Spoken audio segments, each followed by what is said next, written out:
Hi guys, welcome to Richard Cabile YouTube channel. In today's video, tuturo ko sa inyo kung paano ba mag-load ng satellite gamit ang inyong retailer na SIM. So okay guys, bago tayo magsimula, i-click nyo lang ang subscribe button at ang bell para ma-notify kayo kapag may mga bago akong videos. Okay guys, simulan natin. Okay guys, ang gawin nyo lang is punta kayo sa inyong message, then create kayo ng new message. Then gawin nyo lang dyan, type nyo lang yung SL na malalaking letra, then sunod nyo yung code ng load. Halimbawa 199. So 199 ang nagpa-load sa akin.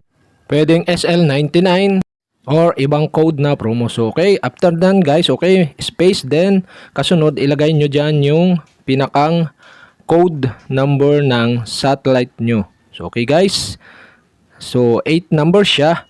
So bilangin nyo na, then double check nyo para hindi kayo magkamali. So okay, 1, 2, 3, 4, 5, 6, 7, 8. So okay, 8 number na siya guys.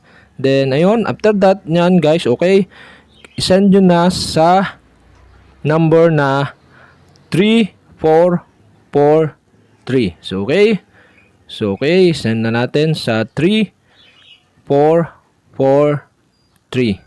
So okay, double check nyo. So okay guys, after nan guys, send na natin.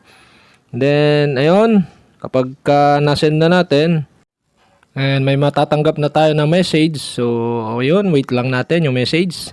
Then, titingnan natin kung tama ba yung ating na-send. So, okay, yun, may message na.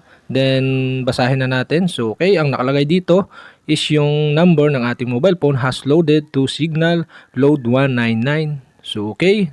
So, okay guys. So, makikita nyo dyan yung code number ng satellite na niloadan nyo. Yun lang guys, at sa mga may katanungan dyan, mag-comment lang kayo below, at kapag di ko pa kayo subscriber, mag-subscribe lang kayo sa aking YouTube channel. I-click nyo lang ang subscribe button at ang bell para ma-notify kayo kapag may mga bago akong video. So yun lang guys, and salamat sa panonood.